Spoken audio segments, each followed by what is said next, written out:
Hello friends, good morning and welcome to ISCS के English के practice session में आपका स्वागत है। दोस्तों, चलिए शुरू करते हैं आज का प्रैक्टिस सेशन। आज हमने कुछ सेंटेंस इम्प्रूवमेंट भी ऐड किए हैं। जो पहले 20 क्वेश्चंस थे, आज भी 20 क्वेश्चंस ही क्वेश्चंस हमने बढ़ाए नहीं है, लेकिन हमने इसमें सेंटेंस इम्प्रूवमेंट के कुछ क्वेश्चंस डाले हैं। चलिए दोस्तों, देखते हैं आज का प्रैक्टिस सेशन और आप अंत तक देखें ताकि आपको ऑलमोस्ट सारे सेक्शंस का एक बार रिवीजन हो जाए। ठीक है दोस्तों, तो आज का जो सेशन है ये 45th सेशन है। इसके पहले 44 सेशन हम लोग ऑलरेडी कंप्लीट कर चुके हैं। तो दोस्तों, आप जब कभी भी आपके पास टाइम हो तो आप पिछले वाली वीडियोस को भी देखते रहें ताकि आपका रिवीजन होता रहे। ठीक है दोस्तों, चलिए शुरू करते हैं आज का प्रैक्टिस सेशन। आज का पहला सवाल है सेंटेंस इंप्रूवमेंट से। There is no rain in our village for the last 6 months। तो दोस्तों, इसमें सेंटेंस जो इंप्रूव करना है, देयर इज को इंप्रूव करना है दोस्तों, सिर्फ इज को। एक्चुअली जब टाइप हुआ है क्वेश्चन तो कुछ पार्ट इसमें मिसिंग है, इसको बोल्ड करना था, नहीं हो पाया है। तो चलिए दोस्तों, तो इज को हमें इंप्रूव करना है, तो इज के बदले इसमें क्या होगा? हैज बीन होगा, वॉज होगा, हैड बीन होगा या नो इंप्रूवमेंट होगा दोस्तों। दोस्तों, जब वो फॉर द लास्ट 6 months मतलब पिछले 6 महीने से, ठीक है दोस्तों, यहाँ हमारे गांव में बारिश नहीं हुई है, तो आज से पिछले 6 महीने तक कोई बारिश नहीं हुई है, तो यहाँ पे हम लोग क्या लगाएंगे? Past, sorry, present perfect tense. तो क्या होगा? There has been no rain. ठीक है दोस्तों, there has been no rain in our village for the last 6 months। So answer would be option number A. Now look at question number 2. The police investigated into the matter। तो दोस्तों, इसमें जो improvement करना है, इसमें into the matter में जो part है इसको इम्प्रूव करना है दोस्तों। इनटू द मैटर इसको इम्प्रूव करना है। तो देखते हैं हम लोग इनटू द मैटर होगा या फिर इसके बदले क्या हम लगा सकते हैं। दोस्तों, इन्वेस्टिगेट जब वर्ड होता है तो इसके साथ इनटू वर्ड नहीं लगाया जाता है। इन्वेस्टिगेट का मतलब होता है लुक इनटू, लुक इनटू। ठीक है दोस्तों, तो इसमें इनटू ऑलरेडी होता ही है, तो हमें इनटू की लगाने की आवश्यकता नहीं है। तो the police investigated the matter होगा, इनटू को हम लोग यहां से हटा देंगे, यानी कि option C will be the right one. Now look at question number 3। तो दोस्तों, Anil ought not to tell me your secret but he did. तो यहां पे है आउट नॉट टू टेल को इंप्रूव करना, आउट नॉट टू टेल को improve करना है दोस्तों। तो हम देखते हैं कैसे इंप्रूव करेंगे। To be telling, tell, to have told या नो इंप्रूवमेंट। दोस्तों, अगर ये सेंटेंस का क्या हो, बट ही डिड, यानी कि ये सिंपल पास्ट टेंस में है, तो आउट नॉट जो है दोस्तों ये प्रेजेंट टेंस में है। तो आउट नॉट को हम लोग अगर, आउट नॉट टू है, आउट नॉट टू को अगर हम लोग पास्ट टेंस बनाना है तो इसमें हैव प्लस V3 जोड़ना पड़ेगा। क्या करना पड़ेगा? हैव, और जब हैव आ जाएगा तो टेल क्या हो जाएगा? V3 में चेंज हो जाएगा, यानी कि हैव टोल्ड हो जाएगा। पास्ट टेंस में बदलने के लिए क्या करेंगे? Ought not to have plus V3 कर देंगे। ठीक है दोस्तों, तो Anil ought not to have told me your secret but he did. Anil को तुम्हारा सीक्रेट हमें नहीं बताना चाहिए था पर उसने किया। ठीक है दोस्तों, so answer would be option number C. Now look at question number 4। We now come to the important question of where this great swarm of galaxies have come from। दोस्तों, इसमें जो हैव कम फ्रॉम को improve करना है दोस्तों। ये देखते हैं कि ये इम्प्रूव होगा या फिर नो इम्प्रूवमेंट होगा। तो दोस्तों देखते हैं इसमें क्या है कि we now come to the important question of where this great swarm of galaxies. This great swarm का मतलब हो गया ये गैलेक्सीज का जो झुंड है, गैलेक्सियों का झुंड है, ठीक है। तो झुंड दिस ग्रेट स्वार्म है, यानी कि ये सिंगुलर फॉर्म में है दोस्तों। और जब सिंगुलर फॉर्म में है तो सिंगुलर वर्ब लेगा, तो हैज लगेगा। हैज के साथ भीतरी लगता है, कम का भीतरी कम ही होता है दोस्तों। तो आंसर क्या होना चाहिए? हैज कम फ्रॉम होना चाहिए, ना कि have come from. So answer would be option number B. Now look at question number 5. Whenever I saw him, he has been reading the same novel. तो दोस्तों इसमें इम्प्रूवमेंट जो करना है, हैज बिन रीडिंग को इम्प्रूव करना है दोस्तों, ठीक है। हैज बिन रीडिंग को इम्प्रूव करना है, तो ये देखते हैं कि ये इम्प्रूव होगा या फिर नहीं होगा। तो whenever I saw him, I saw him क्या है? ये पास्ट टेंस में है दोस्तों। he has been reading ये भी पास्ट टेंस में होना चाहिए, ठीक है दोस्तों। तो पास्ट टेंस क्या होगा?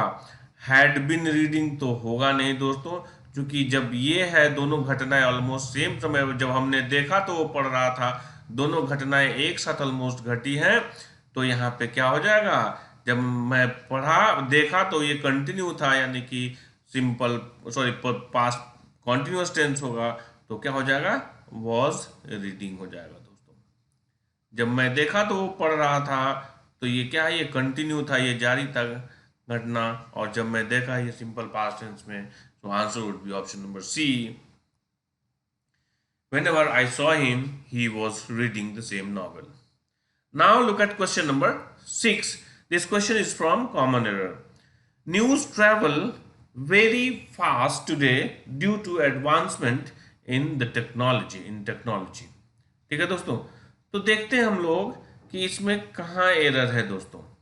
तो news travel very fast today, देखिए दोस्तों ये सिंपल पास्ट टेंस, सब सिंपल प्रेजेंट टेंस में है। वेरी फास्ट टुडे, टुडे अगर है तो सिंपल प्रेजेंट टेंस में होना चाहिए, और सिंपल प्रेजेंट टेंस में न्यूज चूंकि सिंगुलर होता है, तो ट्रेवल क्या होगा? ये भी सिंगुलर हो जाएगा, तो ट्रेवल्स हो जाएगा दोस्तों।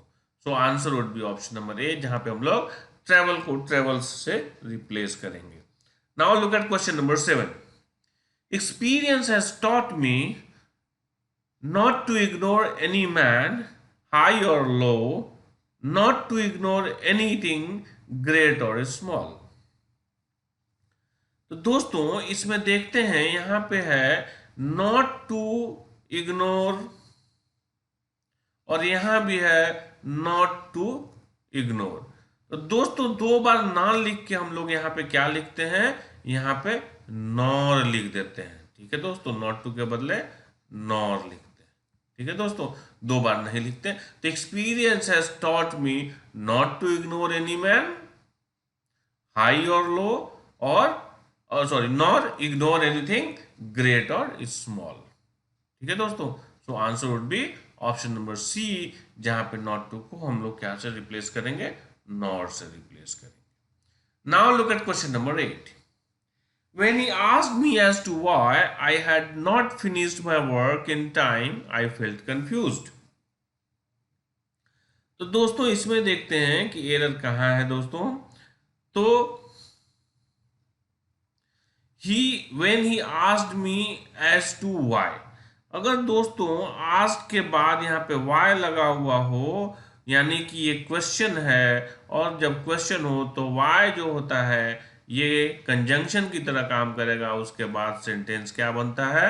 अफर्मेटिव बनाएंगे, और यहाँ पे एज टू को हम लोग यहाँ से रिमूव करेंगे, ठीक है दोस्तों। तो answer would be option number ए, जहां पे हम लोग वाई से पहले जो एज टू है उसे हम रिमूव कर देंगे। Now look at question number 9. There has been a number of railway accidents during the last month. दोस्तों इसमें देखते हैं एरर कहाँ है। There has been a number of railway accidents. दोस्तों जब a number of railway accidents हो, जब अ नंबर ऑफ होता है तो इट टेक्स प्लूरल वर्ब, तो प्लूरल वर्ब क्या होगा, हैज बीन के बदले क्या हो जाएगा, हैव बीन होगा। There have been a number of railway accidents during the last month. ठीक है दोस्तों। So now look at question number 10। This is the old man whom I said had helped me। दोस्तों इसमें देखते हैं error है यहां पे रिलेटिव प्रोनाउन में। This is the old man who I said had help me. देखते हैं दोस्तों कैसे देखते हैं।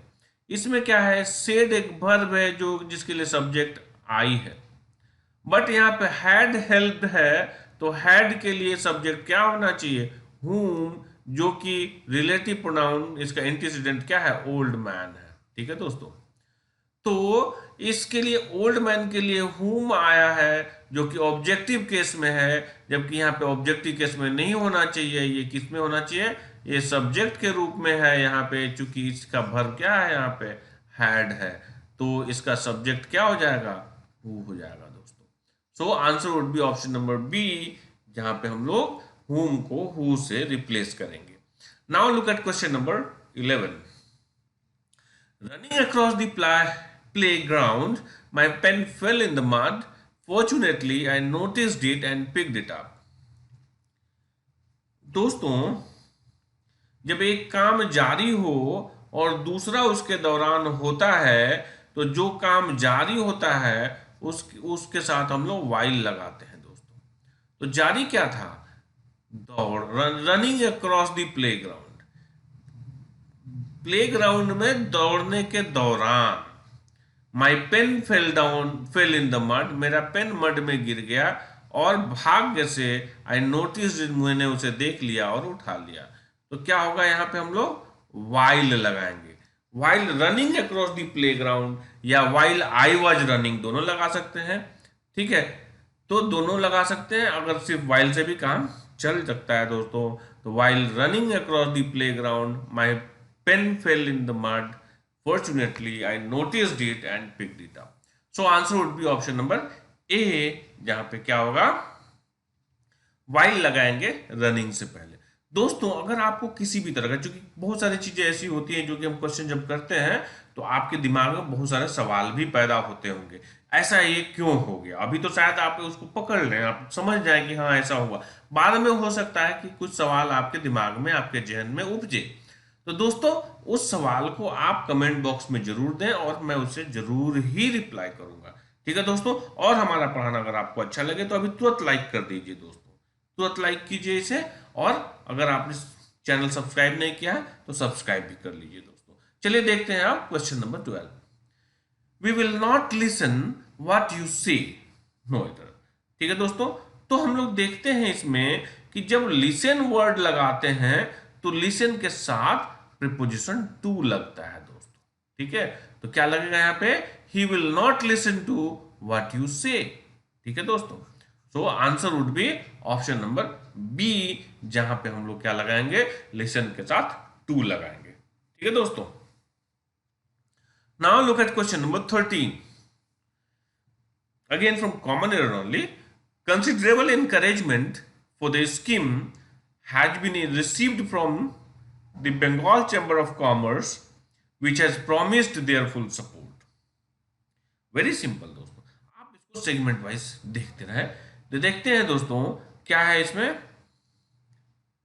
Considerable encouragement for the scheme, यहां तक कोई दिक्कत नहीं है। Has been, considerable encouragement for the scheme, has been singular है, received from the West Bengal Chamber of Commerce, कोई दिक्कत नहीं है, West Bengal Chamber of Commerce से मिला है।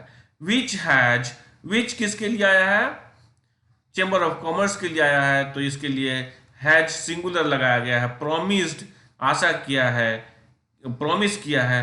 देयर दोस्तों ये सिंगुलर है, तो यहाँ पे देयर कहां से प्लूरल बनेगा, यहाँ क्या लगेगा दोस्तों, इट्स लग जाएगा, इट्स फुल सपोर्ट। ठीक है दोस्तों, तो ऐसे मिल गया इसमें error. So option C will be the right answer, जहां पे हम लोग देयर को इट से रिप्लेस करेंगे। Now look at question number 14। After her latest experience of Eve teasing, she seems worried as to how she would reach her office every day. Again it's simple question दोस्तों. तो दोस्तों इसमें देखते हैं कि after her latest experience of eve teasing, इसमें कहीं कोई प्रॉब्लम नहीं नजर आ रहा है. शी सिम्स, ठीक है, सिम्स के बाद दोस्तों यहाँ पे इन्फिनिटिव लगेगा और V3 है तो पेसिव वॉइस में वह सिम्स टू बी वरीड हो जाएगा दोस्तों. ठीक है, सिम्स टू बी वरीड, वह दुखी दिखती है, लगती है, she seems to be worried. ठीक है दोस्तों, तो यहां पे टू बी वरीड हो जाएगा as to how she would reach her office every day. ठीक है दोस्तों, so answer would be option number B. Now look at question number 15, one word substitution. Agree to something, अगर आप किसी चीज से अग्री होते हैं तो उसे क्या, डिसेंट, एसेंट, असेंड या डिसेंट. तो दोस्तों डिसेंट का मतलब क्या होता है, डिसेंट का मतलब अग्री नहीं होना, डिसअग्री होना. एसेंट का मतलब होता है अग्री होना, तो answer would be option number B. Assent का मतलब होता है ऊपर चढ़ना, डिसेंट का मतलब नीचे उतरना. इसमें ऊपर चढ़ना, ये नीचे उतरना. एसेंट का मतलब अग्री होना, डिसेंट का मतलब डिसअग्री होना. ठीक है, so answer would be option number B. Now look at question number 16, one word substitution से है दोस्तों. Again, to confirm with the help of evidence, मतलब कि एविडेंस है, उसके बेस पर आप कोई भी चीज कंफर्म कर रहे हैं तो उसे हम क्या कहते हैं, एविडेंस से उसको रिलेट करते हैं. जैसे मान लीजिए आपने शेर का पंजा देखा तो आप क्या कहेंगे, यहां शेर आया था, तो इसे क्या कहते हैं, शेर के पंजा देख के आप इसे क्या कहते हैं, उसे रिप्लिकेट कहते हैं या इम्प्लीकेट करते हैं या एक्सप्लीकेट करते हैं या प्लेकेट करते हैं. दोस्तों जब आप इसको, जब ट्रेड देखते हैं, आप किसी जानवर का पैर का निशान देख के कहते हैं कि यहाँ पे जानवर आया था, तो उससे इंप्लाई करते हैं, तो इसको क्या कहेंगे, इम्प्लीकेट करते हैं. क्या करते हैं, इसको इम्प्लीकेट करते हैं. रिप्लिकेट का मतलब होता है दोस्तों कॉपी करना या उसी को रिपीट करना. एक्सप्लीकेट का मतलब होता है दोस्तों किसी चीज का डिटेल में एनालिसिस करना, एक्सप्लिसिट करते हैं उसको. प्लेकेट का मतलब होता है बुराई को, अशांति को कम करना, शांति स्थापित करना, प्लेकेट कहलाता है. So answer would be here option number B, जिसे हम इम्प्लीकेट कहते हैं. ठीक है दोस्तों, now look at question number 17, parts of a country behind the coast और अ रिवर. रिवर के पीछे अगर यानी कोई नदी या फिर कोई कोस्ट हो, तो वहां के आसपास जो कि शहर से दूर होता है, जिसे हम क्या कहेंगे, अप कंट्री कहते हैं, उसको हम क्या कहते हैं, आइलैंड कहते हैं, हिंटरलैंड कहते हैं, दोआब कहते हैं या फिर इस्तमस कहते हैं. तो दोस्तों ऐसे वो क्या कहते हैं, हम हिंटरलैंड कहते हैं, जो कि जंगलों, झाड़ियों में या फिर कहाँ पे हो, कोस्ट या रिवर के किनारे होता है, शहर से दूर होता है, और ऐसे स्थान को क्या कहते हैं, हिंटरलैंड कहते हैं. जबकि जब जिसमें चारों तरफ पानी से घिरा हुआ हो और बीच में स्थल हो तो उसे आइलैंड कहते हैं. जहां पे दो नदियां आपस में कन्वर्ज करती हो और बीच के इलाका को क्या कहते हैं, दोआब कहते हैं. इस्थमस होता है जब दो वाटर बॉडीज, दो लैंड पार्ट एक स्मॉल लैंड पार्ट से, एक पतले से सकरे नैरो लैंड पार्ट से जुड़ता है, तो इसे कहते हैं इस्थमस. ठीक है दोस्तों, इसे इस्थमस कहते हैं. और जब दो वाटर, जान लीजिए दोस्तों, जब दो वाटर पार्ट, ये भी वाटर और एक पतले चैनल वाटर से ही कनेक्ट होता है, तो इसे हम स्ट्रेट कहते हैं, STRAIT, स्ट्रेट कहते हैं. दोस्तों आप जियोग्राफी में पढ़ेंगे इसको. तो इस्थमस कहते हैं लैंड पार्ट को जोड़ने वाला लैंड पार्ट क्या कहलाता है, लैंड पार्ट को जोड़ने वाला लैंड पार्ट कहलाता है इस्थमस. दो वाटर बॉडीज को एक पतला सा चैनल वाटर बॉडीज जोड़ता है, उसे स्ट्रेट कहते हैं. जब दो नदियों के कन्वर्जन, जहां कन्फ्लुएंस होता है, उन दोनों के बीच में जो लैंड पार्ट होता है, उस लैंड पार्ट को दोआब कहते हैं. ठीक है, so here answer would be option number B. Now look at question number 18, idioms and phrases से दोस्तों. Leave in lurch. Leave in lurch का मतलब क्या होता है, लिव इन लर्च का मतलब होता है दुख में छोड़ देना या धोखा दे देना. दोस्तों क्या होता है, दुख में किसी को छोड़ देना, या फिर आप पे भरोसा किया था तो आपने उसे छोड़ दिया, यानी आपने उसे बिट्रे किया, धोखा किया। सो आंसर देखते हैं क्या होगा, टू डेजर्ट होगा, डेजर्ट में धोखा देना होता है दोस्तों, ये हो जाएगा desert. To extend helping hand नहीं होगा, होल्डिंग हैंड्स नहीं होगा, हैंड होल्डिंग नहीं होगा, और to have a narrow escape ये भी नहीं होगा। तो दोस्तों answer would be option number A. Now look at question number 19, go scot free. इसका मीनिंग क्या होता है दोस्तों, गो स्कॉट फ्री का मतलब to escape without punishment, to have a narrow escape, to have no trouble, to have no debt. तो दोस्तों तो गो स्कॉट फ्री का मतलब होता है स्केप विदाउट पनिशमेंट, बिना पनिशमेंट के वहां से निकल जाना, भाग जाना। आप गलती किए हैं फिर भी पनिशमेंट से आप स्केप करके निकल जाते हैं तो उसे कहते हैं यू गो स्कॉट फ्री। ठीक है दोस्तों, so answer would be option number A. Now look at question number 20, last question of today's practice session. तो दोस्तों आज के प्रैक्टिस सेशन में सिनोनिम्स और एंटोनिम्स नहीं है, तो उसके बदले हमने इसमें आज सेंटेंस इंप्रूवमेंट डाला है।